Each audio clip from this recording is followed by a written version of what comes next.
Bonjour à tous. Aujourd'hui, le Dr. Volcy va faire une présentation sur la série de questions de l'examen du conseil d'administration. You can go ahead, Dr. Volcy. Okay, let me pull up my. Good morning, everyone. Bonjour. And these are, well, I'll start with the pictures. So, Can you do it full screen? Yeah, perfect. okay. So, good morning. I'm going to start with pictures. These are what I do with my residents is I tell them study based on the patients. So that way you're always studying based on what your patients have. So I pull the cases based on what we see. Bonjour à tout le monde. Dr. Volcy mentionne que ce qu'elle mentionne à ses résidents, c'est de pratiquer la médecine par rapport au cas qu'il rencontre chez ses patients. So this week or last week, we had some patients with some skin conditions. So this is one skin condition that we saw, erythrasma. And La semaine dernière, on avait vu un patient qui avait l'érythrasme. Il veut aujourd'hui parler des maladies de la peau. So it's very subtle.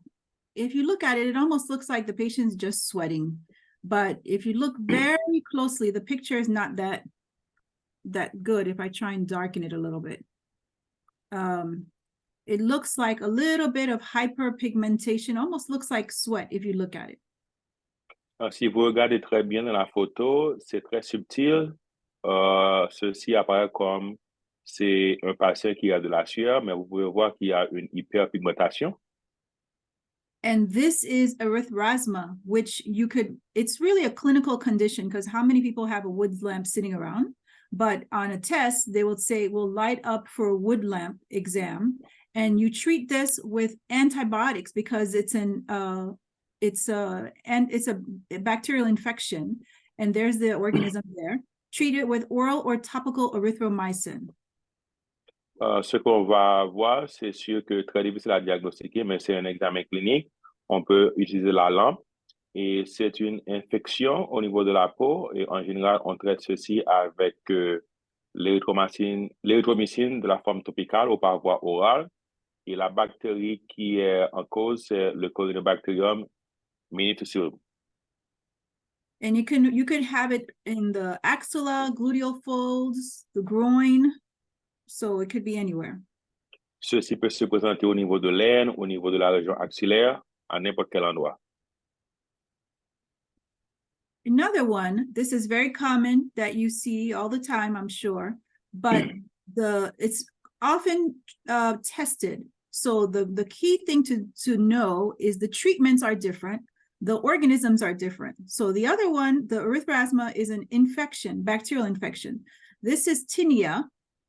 And this is an infection with dermatophyte. So it does not respond to nystatin, which a lot of people will just throw nystatin at it.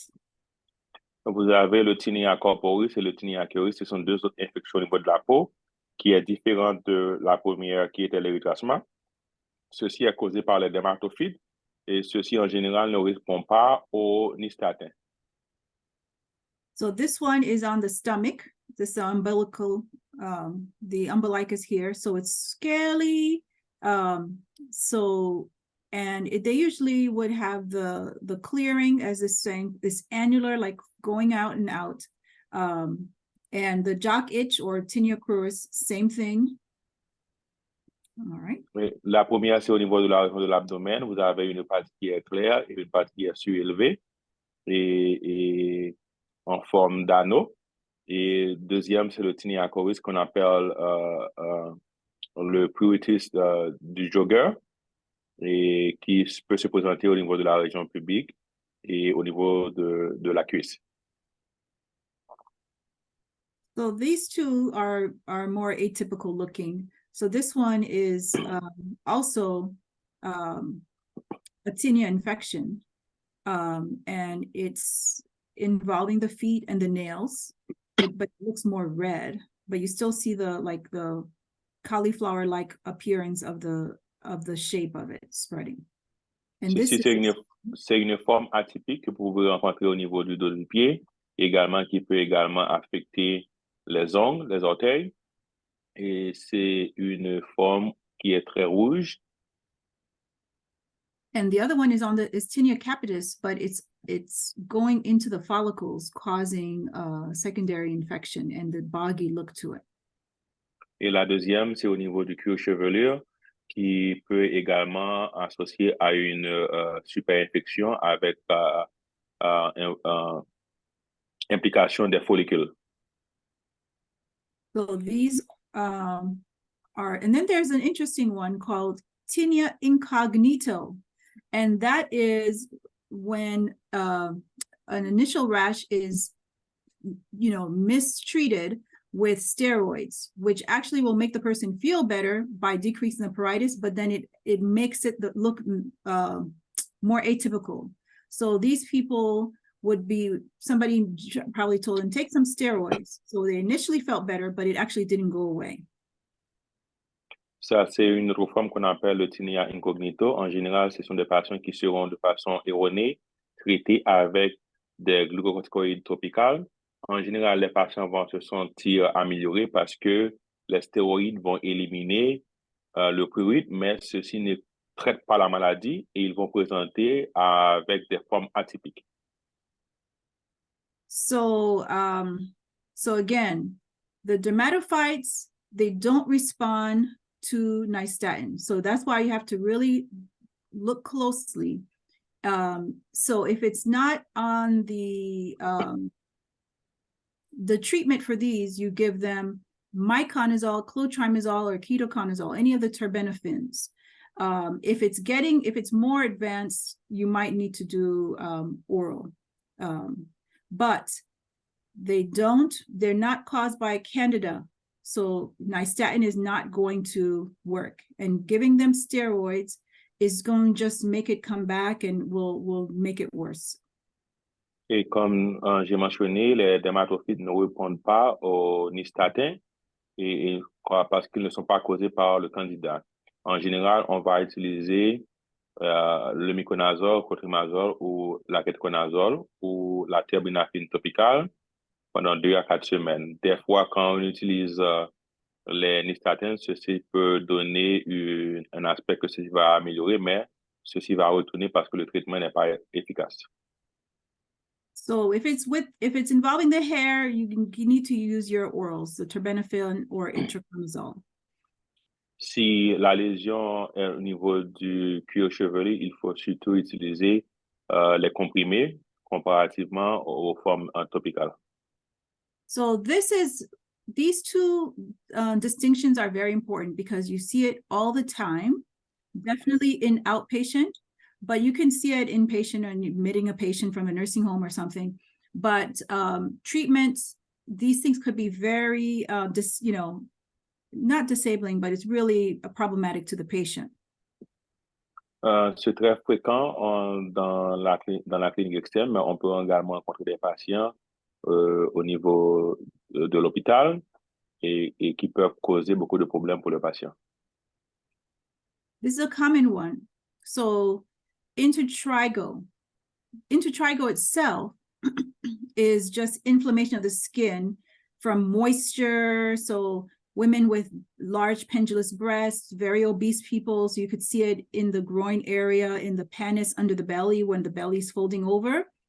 So when it's just inflammation, it's called intertrigo. But when it's a superimposed bacterial infection on top of it, then it's candidiasis. The typical thing is you see candidiasis has these tiny little satellite lesions that are like extending out like little islands. That's a telltale sign of candidiasis. This you treat with nystatin. It will respond. If it's widespread, you give your oral, and you could try and keep the area dry with powder or zinc to keep the area dry to prevent it from coming back or to help it heal up. Ceci, c'est l'intertrigo, c'est l'inflammation au niveau de la peau qui involve principalement au niveau des seins, de la région axillaire. C'est uniquement l'inflammation de la peau qui est causée par des frictions également de la moisissure, donc l'humidité. Quand vous avez une superinfection avec le candida, vous pouvez avoir des rougeurs en forme de satellite qui vont entourer la lésion principale. Ceci, c'est l'infection fongale. On peut utiliser le nystatin en la forme topicale. Si les lésions sont très avancées ou encore sont très élargies, on peut utiliser le fluconazole par voie orale et on peut utiliser des poudres ou encore des médicaments à base de zinc pour essayer de maintenir la sécheresse au niveau de ces régions. Okay, and so that's the main thing. It's commonly asked on board exams to know the difference. Now, another thing about candidiasis, it involves the folds of the skin. So if you see it, it should not spare the skin folds, whereas something that's like a contact dermatitis in the area of the groin will spare the skin folds because the inner part of the skin that's folded in is not in contact with whatever is affecting it. So that's the difference. On peut voir ces genres de lésions dans les examens. Il faut faire la différence entre la candida et la dermatite de contact qui ne va pas affecter les plis au niveau des régions. C'est la différence principale. Okay, so what I do with my residents, I give them a quiz weekly based on what we see in clinic or what we see on the floor, because I want them to reinforce their knowledge. They don't have time to study all the time, but you can study based on every patient you see. You learn from every patient. Ce que je réalise avec mes résidents, à chaque fin de semaine, je vais leur donner des cas en rapport aux cas qu'ils ont rencontrés dans leur pratique au niveau hospitalier. Ils peuvent ne pas avoir assez de temps, mais je vais renforcer la formation avec les cas qu'ils rencontrent dans leur pratique. So that's why I pulled up those skin questions, because there was a patient that came in that had some skin, involvement. So I told him, wait, do you know the difference between erythrasma, intertrigo, candidiasis? Do you know what's the organism that causes it? How do you treat it? Let's review it. C'est pour cela que j'ai partagé avec vous les pathologies cutanées parce qu'on avait eu un patient qui avait une lésion cutanée et je leur ai demandé est-ce qu'ils peuvent faire la différence entre l'érythrasme, l'intertrigo et les infections à candida. So here's some questions. These are nephrology questions that they may or may not have seen, but they're highly tested. These are mix-up questions. Ce sont des questions en rapport avec la néphrologie qui sont très importantes et qui sont testées de façon régulière. Okay, so the first one, we're not going to get through with all of these, but again, even the students are involved in this, and I tell them it's not going to affect their grade. It's just for you to know. So 63-year-old woman hospitalized for cardiac cath for unstable angina. History significant for stage 3 chronic kidney disease, attributed to diabetic nephropathy. She's on heparin, metoprolol, losartan, amlodipine, atorvastatin, basal insulin, and prandial insulin. On exam, normal vitals, no JVD or lower extremity edema. The rest of the exam is unremarkable. Her creatinine is now 2.4 and GFR is 24. Which of the following is the most appropriate peri-procedure measure to prevent acute kidney injury? Do you give hemodialysis after the procedure? Do you give IV isotonic bicarb pre and post? Do you give IV 0.9% saline pre and post? Or do you give N-acetylcysteine pre-procedure? Le premier cas, c'est un patient, une fille de 63 ans, une dame de 63 ans qui est admise pour un angiogramme coronaire pour l'angine de poitrine instable. Elle a une histoire d'insuffisance rénale chronique de stade 3 qui est secondaire au diabète, à la néphropathie diabétique. Comme médication, elle prend l'héparine subcutané, le métoprolol, l'osartan, l'amlodipine, l'atorvastatin, l'insuline en forme prandiale et basale. À l'examen physique, les signes vitaux étaient normaux. Il n'y a pas de distension de la veine jugulaire. Il n'y a pas d'œdème des extrémités. Le reste de l'examen physique était normal. Comme examen de laboratoire, elle a un taux de créatinine de 2,4 mg par décilitre et un taux de filtration glomérulaire qui est estimé à 24 ml par minute en rapport avec sa surface corporelle. lequel de ces traitements avant l'angiogramme qui peut minimiser le risque d'avoir un insuffisance rénale aiguë.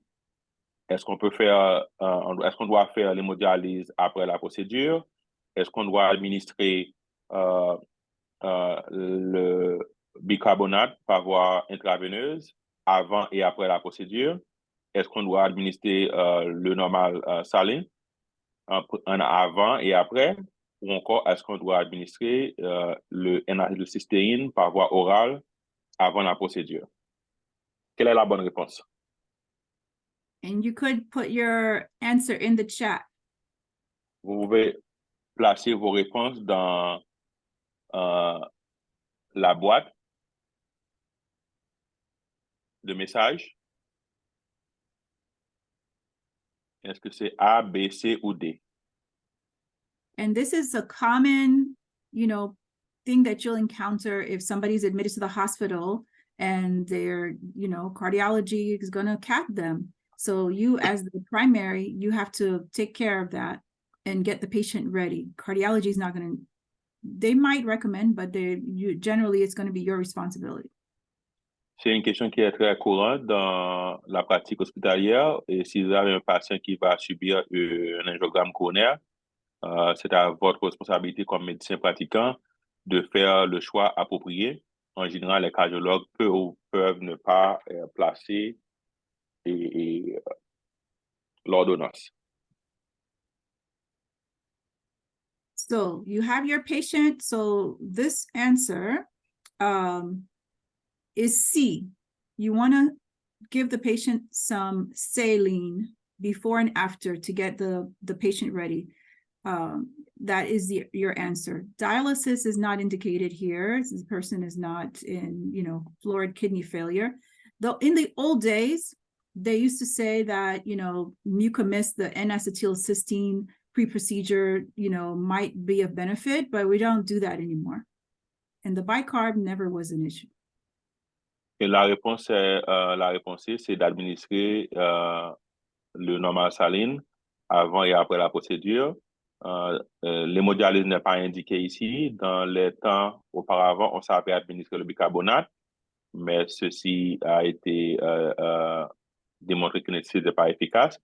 Donc, la réponse correcte, c'est d'administrer le normal saline de façon intraveineuse. Just be careful if the person has a very low ejection fraction. Il faut faire attention parce que c'est un patient qui a une fraction d'éjection qui est très basse. Et il faut ne pas administrer beaucoup de liquide pour empêcher une décompensation cardiaque. So this is another question, kind of renal, kind of cardiac. So you have a 54-year-old woman evaluated after a visit, after starting lisinopril for hypertension 2 weeks ago. The history is CKD. She's only other medicine is amlodipine. Blood pressure is good. She has 1+ pitting pretibial edema bilaterally. The rest of the exam is fine. Creatinine is down 1.7 from 1.2 2 weeks ago. Potassium went up to 5.7 from 4.4. GFR went from 50 to 33. 2 weeks ago, she had a normal, a urine albumin creatinine ratio was high at 1600. What do you do now? Do you continue the lisinopril, add furosemide, continue lisinopril and recheck in 2 weeks with blood work? Stop lisinopril, add furosemide, stop lisinopril, add losartan. C'est un patient de 54 ans qui est venu en suivi après avoir initié le lisinopril pour l'hypertension. Ça fait environ 2 semaines. Elle a une histoire d'insuffisance chronique, insuffisance rénale chronique, et l'autre médicament qu'elle prend, c'est l'amlodipine. L'examen physique, sa pression artérielle était de 128 par 78. Le reste des signes vitaux étaient normaux. Elle a un édème prétibial bilatéral de 1+. Le reste de l'examen physique est normal. Son taux de créatine aujourd'hui est à 1.7. Environ 2 semaines auparavant, c'était à 1.2. Sa kaliémie est de 5.7 et également la filtration globulaire est à 33. C'était à 50 2 semaines auparavant. 2 semaines auparavant, elle avait un taux d'albumine par rapport à la créatine qui était élevée à 1600 mg par gramme. Quel est le traitement approprié? Qu'est-ce qu'on doit faire pour gérer ce patient? Est-ce qu'on doit continuer avec le lisinopril et ajouter la furosémide? Est-ce qu'on doit continuer le lisinopril et répéter les laboratoires dans 2 semaines? Est-ce qu'on doit discontinuer le lisinopril et ajouter la furosémide? Est-ce qu'on doit discontinuer le lisinopril et ajouter le losartan? So yeah, so this patient had lisinopril. Ideally, you know, the lab follow-up is a lot of work to follow up all a patient's labs. So, but you need to follow it up because the labs are important. So this person had labs, and now you see this change. On testing, they won't give you information unless it's key. So over here, they're telling you she has edema. Now, amlodipine can cause edema, but she didn't have it. They didn't say that she had it before. So being that she's edematous, and the key is the potassium is very high now, so it gets to be concerning. You would need to stop the lisinopril at this point and add the Lasix. You add the fuel. En général, de l'examen, on ne va pas vous donner une information si l'information n'est pas pertinente. On vous a dit que le patient avait un édème de l'extrémité. On n'a pas mentionné s'il était présent auparavant, même lorsque l'amlodipine peut avoir un effet secondaire similaire. On vous montre également que le taux de potassium est élevé. Donc, pour ce patient, c'est déjà un effet secondaire. Encore avec le lisinopril, il faut arrêter le lisinopril et quand le fait que le patient a un œdème, on peut ajouter la furosémide. You can't continue the lisinopril with a potassium of 5.7 and recheck in 2 weeks. The person could, you know, go into cardiac arrhythmia. And so A and B cannot be correct. Switching to losartan is also an ARB that is from an ACE inhibitor to an ARB is just going to continue the hyperkalemia. You can try and restart the lisinopril after a while, is what the explanation says, because the person does need some help with the proteinuria, but you just have to watch closely. On ne peut pas continuer le lisinopril parce que le patient déjà a une hypercalémie. Et si vous arrêtez pendant plus de 2 semaines, le patient peut avoir une hypercalémie sévère qui peut aboutir à de l'arythmie. Et on ne peut pas changer d'un ACE inhibiteur à un ARB parce que ceci également peut causer l'hypercalémie. On peut peut-être arrêter le lisinopril et dans un temps ultérieur considérer à réinitier parce que le patient a une protéinuria, mais pour le moment, il faut arrêter le lisinopril et ajouter la furosémide. Okay, so now the next one. So that's a good management decision question. What we're trying to do in our clinic, where we're going to start, is try and get the patients to come either 2 hours earlier or a few days ahead to get their labs done before their appointment. So it's not such a crushing burden of, you know, following up tons of labs after clinic. Ce qui est très important, et on essaie de demander aux patients de venir 1 à 2 jours avant leur rendez-vous pour faire l'examen paraclinique. Et on pourrait faire cette décision au moment de la visite, qui serait beaucoup plus facile que de voir le patient et de l'envoyer à faire l'examen. Okay. So next one. A lot of residents got this one wrong. So 32-year-old man is evaluated for end-stage kidney disease due to congenital reflux nephropathy.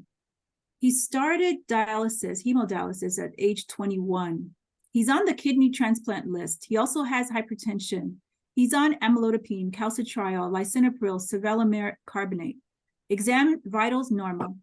Left upper extremity has an AV fistula with a strong thrill. Everything else is fine. Kidney ultrasound shows small kidneys and multiple cysts bilaterally. A few cysts have internal septations. There are no solid components or evidence of vascular flow within the cyst. Which of the following is the most appropriate management of this patient's acquired kidney cyst? Is it annual kidney ultrasound, bilateral nephrectomy, tolvaptan therapy, or no intervention? C'est un patient de 32 ans qui a une insuffisance rénale à la phase terminale secondaire to une néphropathie de reflux congénitale. Il avait commencé avec l'hémodialyse à l'âge de 21 ans. Il est sur la liste pour une transplantation rénale.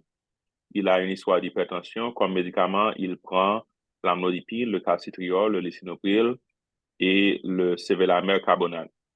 L'examen physique était normal. Elle a une fistule artério-veineuse au niveau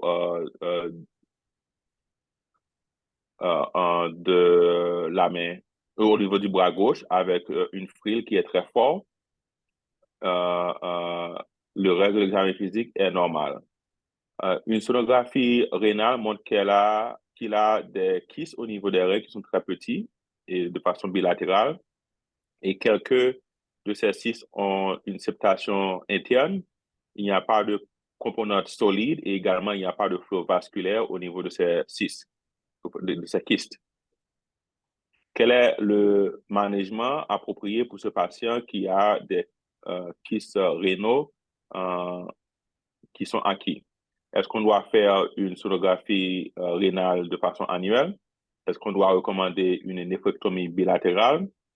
Est-ce qu'on doit initier une thérapie avec le tolvaptan? Et est-ce qu'on doit observer et ne pas faire aucune intervention? So which one would you think? So this one is talking about cysts. So it's interpreting what an ultrasound and what the person could get, knowing what are the long-term consequences of somebody being on hemodialysis. So one of the... Cette question parle d'un patient qui a des kystes. Comment peut-on gérer ces kystes chez un patient qui est déjà en dialyse et quelle est l'implication de ces kystes à long terme? So two things you have to know. So long-term, patients on long-term hemodialysis end up with increased risk of renal cancer developing. So this gentleman has been on dialysis for 11 years. Ce qu'il faut savoir, les patients qui ont des kystes au niveau des reins et qui sont en dialyse, ils ont un risque à long terme d'avoir des cancers au niveau des reins. Ce patient est déjà en dialyse depuis plus de 1 an. And also interpretation of the renal ultrasounds. Simple cysts, we're not concerned about unless it's multiple cysts like polycystic kidney disease, which also increases the risk. So complex cysts with septations are more concerning. Et les kystes qui sont simples en général ne méritent pas de suivi, mais les personnes qui ont beaucoup plus de kystes avec des composantes qui sont très irréguliers, des fois peuvent être très concernants. Il faut les faire des suivis. So with those two facts in mind, then looking at the questions, the choices, the most correct choice here would be following him up closely with annual ultrasound. Avec ces deux éléments, le fait qu'il est déjà en dialyse et qu'il a des kystes multiples avec des septations, la réponse idéale, c'est de faire une sonographie annuelle des reins. A lot of the residents chose D for no intervention. Beaucoup de résidents ont choisi la réponse D, pas d'intervention.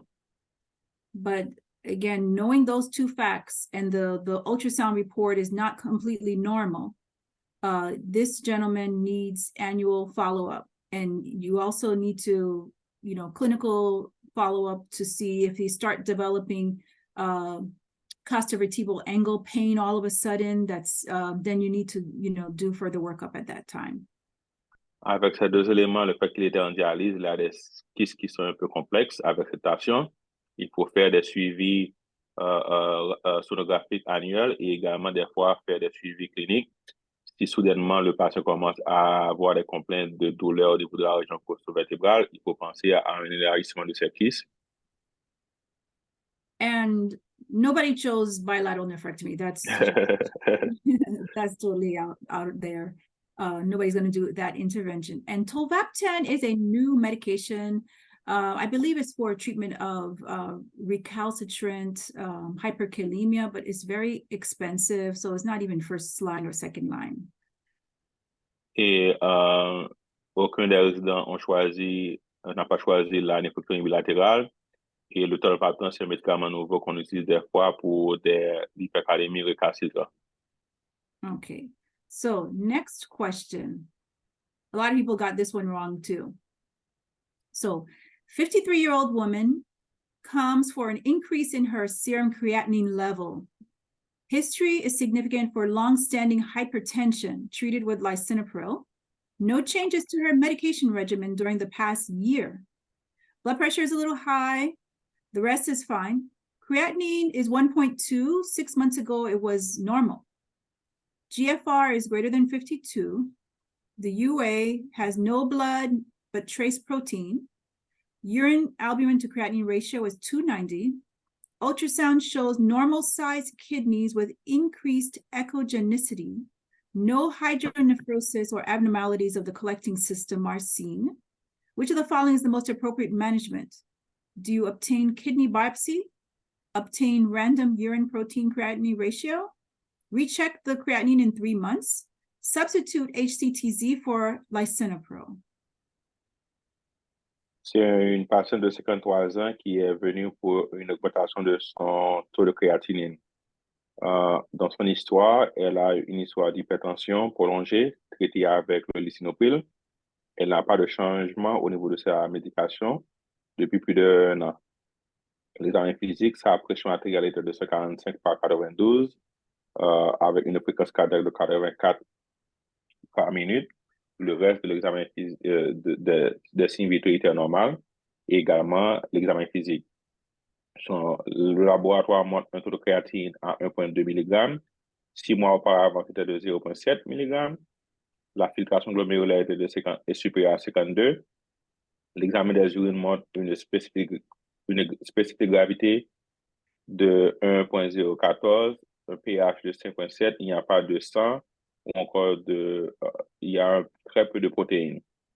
Un taux d'albumine créatine ratio au niveau de l'urine est de 290 mg par gramme. L'examen sonographique des kidneys montre une augmentation de l'échogénicité. Il n'y a pas d'hydronéphrose ou encore d'autres anomalies au niveau du système collecteur. Quel est la prise en charge appropriée pour cette patiente? Est-ce qu'on doit obtenir une biopsie des reins? Est-ce qu'on doit obtenir un taux de protéines créatinine de façon aléatoire? Ou encore, est-ce qu'on doit répéter un taux de créatinine dans 3 mois? Ou encore, est-ce qu'il faut changer le lisinopril pour l'hydrochlorothiazide? So again, this is studying the lab results and explaining, you need to get an explanation to why the labs are the way they are. So for every lab result, you need to review it and say, why did this go up from before? So you have to compare and act on it if needed. So encore une fois, on vous donne des examens de laboratoire, il y a des changements, il faut donner une raison pourquoi il y a un changement au niveau de ces examens de laboratoire. So in this woman, they're already giving you the urine albumin to creatinine ratio that she has. So that would rule out B because you already have that result. And waiting for 3 more months, she can get worse. So you don't want to do that. So that rules out C. Switching from HCT to HCTZ from lisinopril, which is a common thing that people would do, and that's a lot of the residents chose that one, but it still doesn't explain why does she have the persistent this urine albumin creatinine ratio of 290. You don't have an explanation for it, and she's been on the lisinopril forever. Long time. So stopping it it's there to prevent the proteinuria. So she's getting proteinuria despite the lisinopril. So therefore, you have no explanation why is she spilling protein still. So therefore, if you have no answer, you need to send her to nephrology to get a kidney biopsy. The answer is A. Chez ces patients, on voit que dans les résultats, il y a une augmentation du taux de créatinine et également on vous donne que le patient a une protéinuria. Et elle était déjà sur le lisinopril pendant quelques temps. Donc, elle continue à avoir une protéinuria en dépit qu'elle prend le lisinopril. Et si vous n'avez pas une explication pourquoi elle continue à avoir une protéinurie, il faut essayer. On ne peut pas attendre 3 mois pour reprendre le taux de créatinine. Elle peut devenir beaucoup plus sévère. Et on vous a déjà donné le taux de créatinine, donc ce n'est pas nécessaire de répéter. Et on peut ne pas changer le lisinopril pour l'hydroxyapatite parce que le but de le lisinopril, c'est pour empêcher la perte de protéines au niveau des reins. Donc, à ce patient, on peut demander une référence à un néphrologue et peut-être qu'elle va nécessiter une biopsie rénale parce qu'on n'a pas une raison valide pour expliquer pourquoi elle continue à perdre des protéines.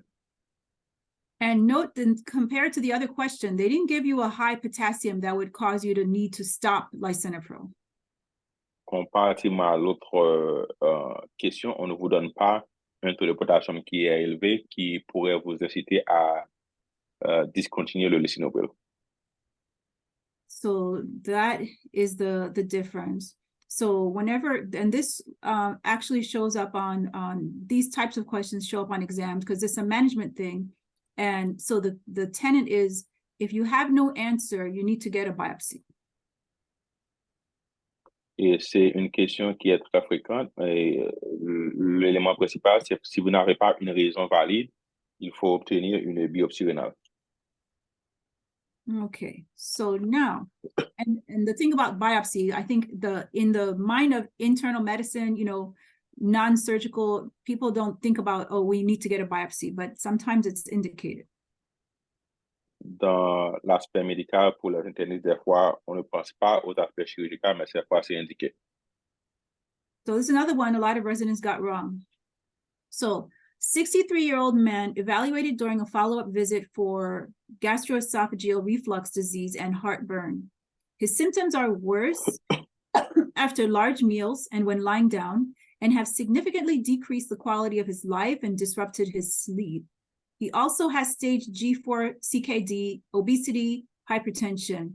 He's on atenolol, lisinopril, nifedipine. Exam is fine, BMI is 38. The exam otherwise is fine. He has a GFR of 29. Weight loss and other lifestyle management modifications for GERD are discussed. Which of the following is the most appropriate additional therapy? Famotidine, omeprazole, oral calcium carbonate and magnesium hydroxide, or sucralfate? C'est un patient qui est venu pour un reflux gastro-œsophagien et ses symptômes sont aggravés après consommer un repas qui est lourd, chargé et quand il s'allonge. Et ce qui a diminué de façon significative sa qualité de vie et causé des problèmes au niveau du sommeil. Il a également un stade 4 d'insuffisance rénale chronique, l'obésité et l'hypertension. Comme médicament, il prend l'atéonol, le lisinopril et la nifedipine. L'examen physique était normal, son taux de BMI est de 38, le reste de l'examen physique est normal. L'examen de laboratoire montre une filtration glomérulaire estimée à 29 et la perte de poids et des changements de vie ont été discutés pour pouvoir améliorer son reflux œsophagien. Quel est le traitement approprié qu'il faut ajouter pour ce patient? Est-ce qu'on doit initier la famotidine, l'oméprazole, le calcium carbonate avec le magnesium hydroxide, ou encore est-ce qu'on doit ajouter le sucralfate? So which one would you say? Now, the common presentation in clinic? So this gentleman, the labs matter. So I always tell the residents, don't tell me the patient is here for medication refill, because it doesn't take a doctor to write a refill of a prescription. You just need to know how to write. You, as a doctor, if you're writing a prescription, you're responsible for all the side effects of the medication you're giving the patient. So you need to know all the side effects of every medicine that you're writing for a patient. Otherwise, you have no business writing it if you don't know all the side effects to watch for. Je dis toujours à mes résidents, c'est pas tellement important de continuer à donner des médicaments aux patients si vous ne connaissez pas tous les différents potentiels effets secondaires avec les différents médicaments que vous prescrivez. C'est votre responsabilité. Avant même de donner les médicaments, il faut savoir quels seront peut-être les potentiels effets secondaires. C'est pour cela que vous donne ces examens de laboratoire. Il faut penser avec des potentiels effets secondaires. So in this patient who's on lisinopril, atenolol, nifedipine, his BMI is high. So that, but the main thing in the STEM is his GFR is low. He has a terrible GFR of only 29. So he has advanced kidney disease, as they said. So when you have advanced kidney disease, long-term side effect of the PPI class is that it can worsen kidney failure. It can cause chronic kidney disease, which is why we shouldn't give people open-ended PPI prescription. So B is the wrong answer. A lot of residents chose B because they just say, oh, reflux, I'll give him some omeprazole. But GFR of 29, no. Famotidine in this list is the best one. A is the answer. If somebody has kidney problems, magnesium, they're not going to clear the magnesium. That's going to be bad for them. And sucralfate, not as effective. So A is the answer in this case. Pour ce patient, il a déjà une insuffisance rénale chronique qui est avancée, avec un taux de filtration glomérular à 29, et l'effet secondaire avec les inhibiteurs de la pompe à proton peuvent également contribuer à la détérioration de la fonction rénale. Donc, pour ce patient, la bonne réponse, c'est A, la famotidine. Les patients qui ont des problèmes rénaux, on ne donne pas le magnésium parce qu'ils auront des problèmes pour pouvoir éliminer. Ceci peut aboutir à l'effet secondaire. I'm sorry. So it's almost 8:50. But Dr. Volcy, if you're available, maybe next Wednesday, you can continue that presentation, I would say. Sounds good. So we can always schedule it. I'll still give them 2 minutes for questions. Le cours est fini au plus tôt aujourd'hui et le Dr. Volcy va continuer cette présentation la semaine prochaine, je dirais. Est-ce que vous avez des questions là maintenant? Thank you very much, Dr. Volcy. I just had a comment. I'm doing my 10-year board follow-up exam this time, and I'm doing.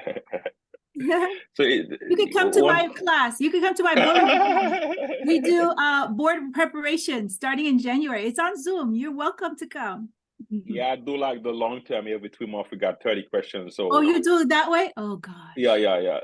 So the issue is kind of like there's always a discordance between what you know for sure, and when you're doing exam, the exam sometimes they are clear cut, where you just need to pick the best one. But in the real practice, it's how do you keep yourself, from applying the evidence base? Because